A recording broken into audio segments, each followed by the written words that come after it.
A pious legend, a theological narrative, a fabricated history designed to inspire faith rather than document reality. What it has rarely been called, until very recently, is reliable. For over a century, academic consensus was straightforward. The conquest of Canaan, as described in the biblical text, never happened. Not the way the book claims. Not with the scale described. The reasoning seemed logical. Archaeologists had searched for decades. Where were the destruction layers?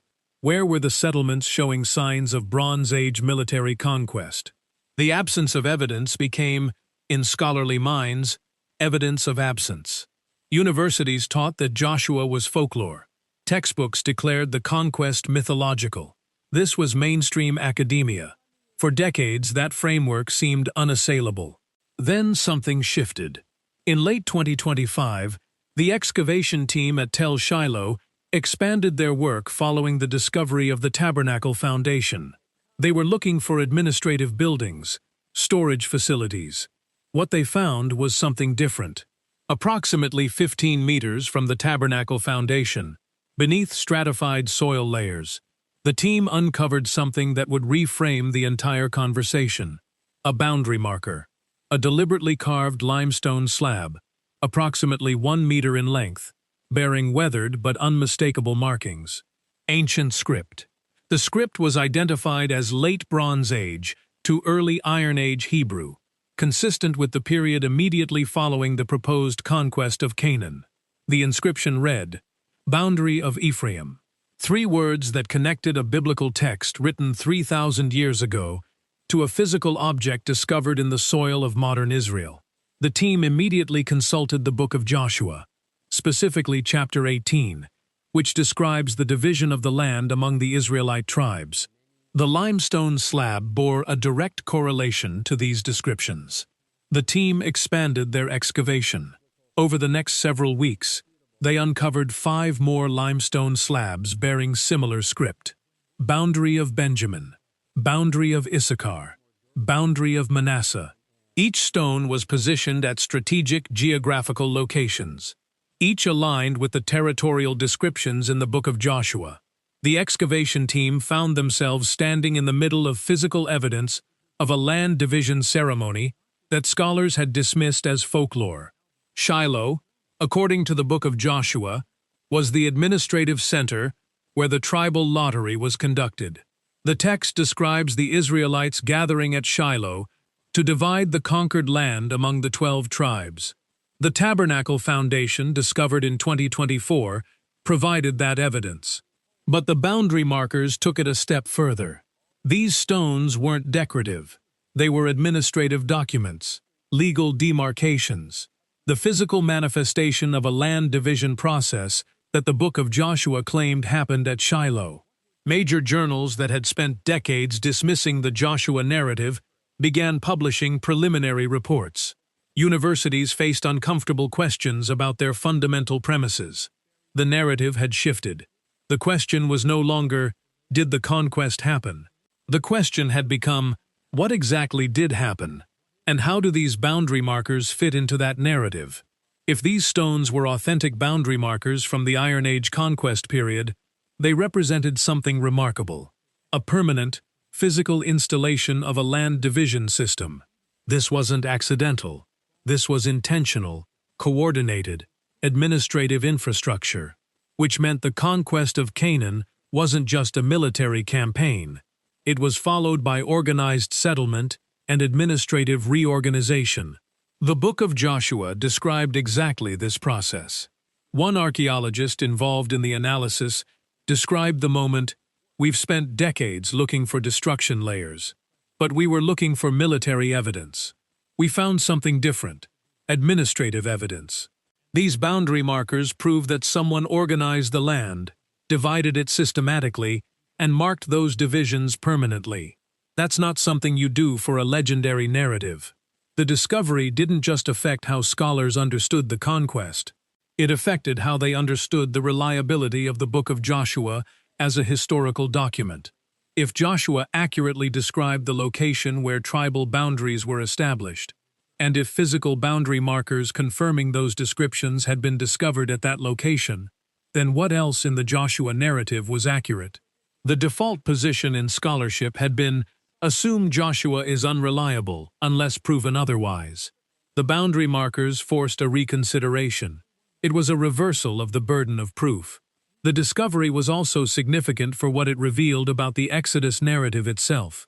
Scholars had long separated the Exodus narrative from the Conquest narrative. No Egyptian records confirm the Exodus, scholars claimed. Therefore, it didn't happen.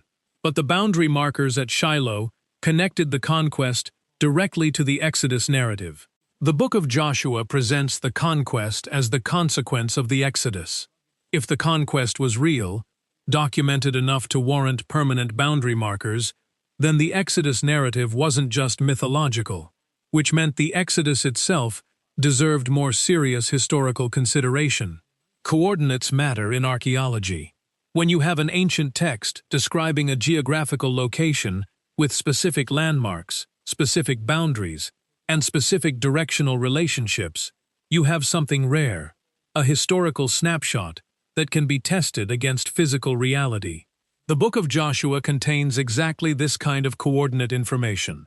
Chapter 18 describes the process of dividing the land among the remaining Israelite tribes. For each tribe, the text names geographical landmarks. It describes the direction of boundaries.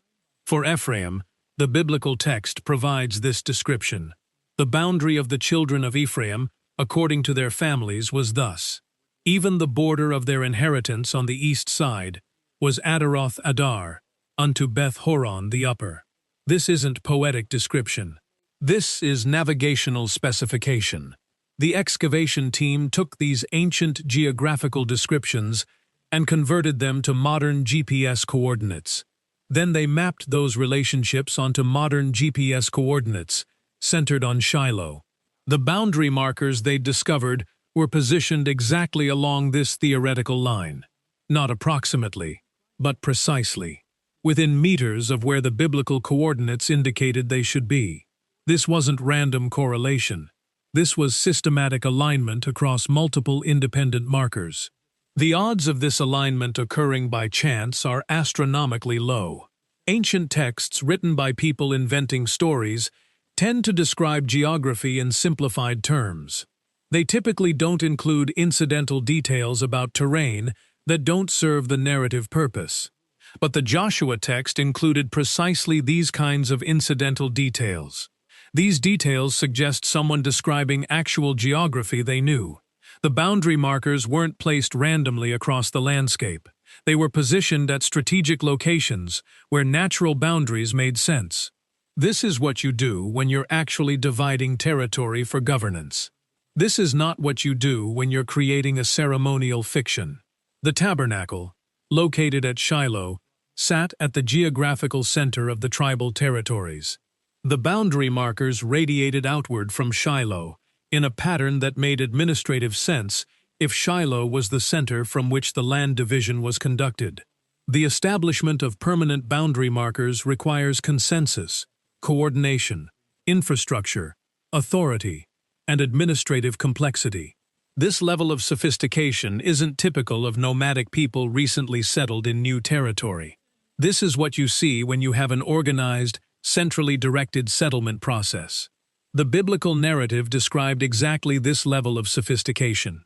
Dating is everything in archaeology. The boundary markers discovered at Shiloh faced this challenge from the moment they emerged from the soil. To confirm that these markers dated specifically to the Conquest period, the excavation team employed multiple dating methodologies. The first method was ceramic analysis. The pottery found in the soil layer immediately surrounding the markers was analyzed using established ceramic typologies. The pottery dated to approximately 1100–1050 BCE. This was precisely the period scholars associate with the late Bronze Age to early Iron Age transition. The second dating method was carbon-14 analysis. The excavation team discovered charcoal deposits in the soil immediately surrounding the markers. The charcoal was submitted for radiocarbon dating. The charcoal dated to 1100–1080 BCE. The convergence of two independent dating methodologies pointed to the same historical period. The timing was consistent with the biblical narrative's chronological framework. The third validation came from examining the script itself.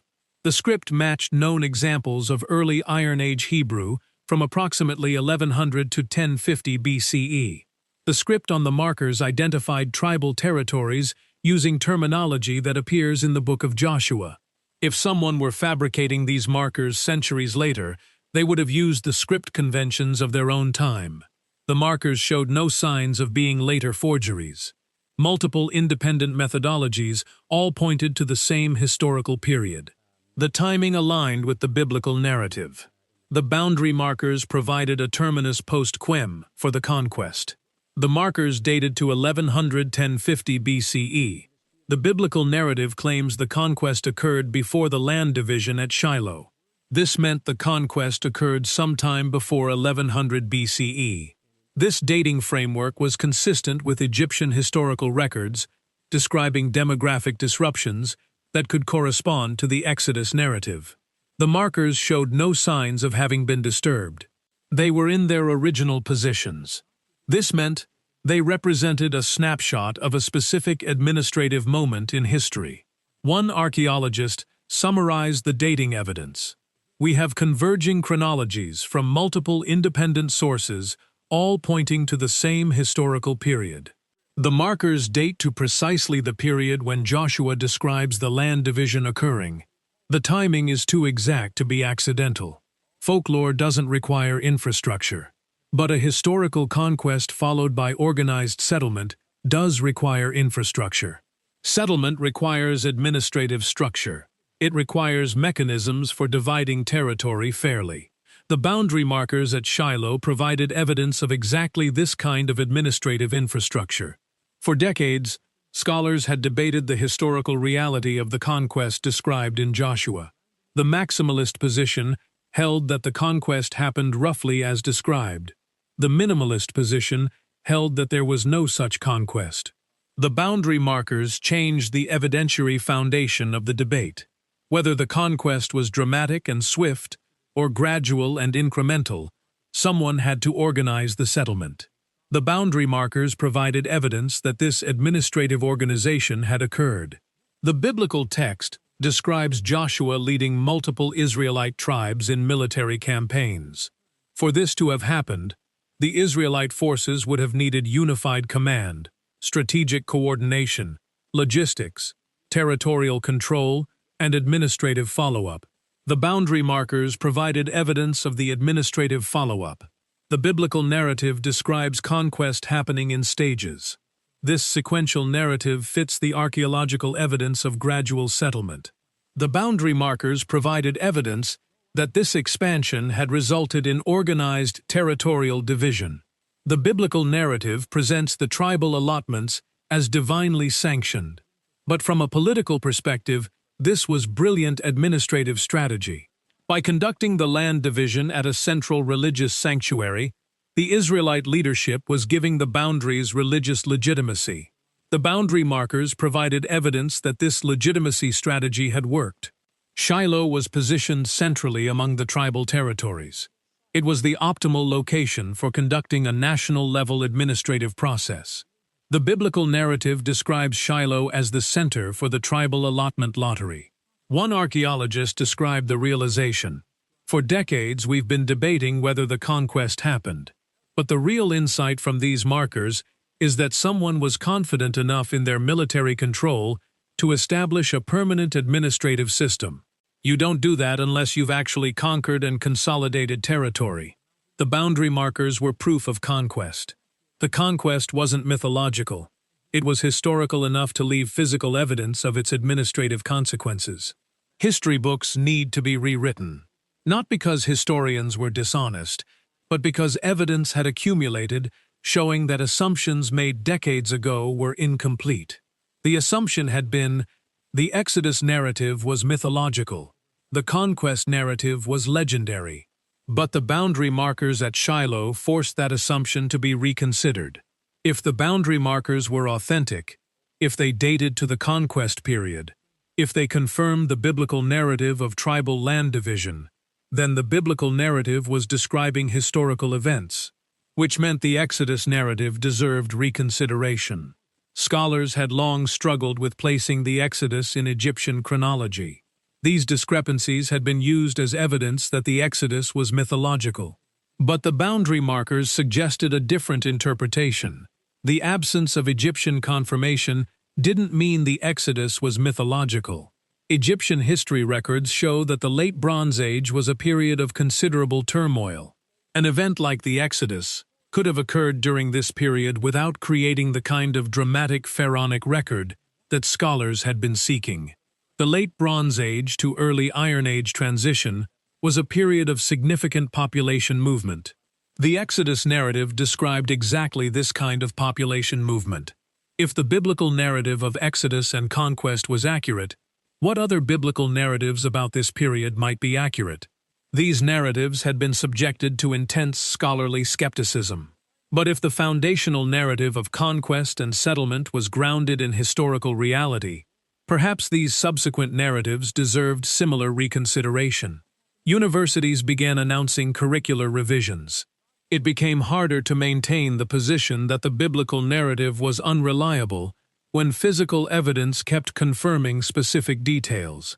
If the Bible accurately described the conquest and settlement, then parts of the biblical narrative were describing actual historical events with actual historical detail.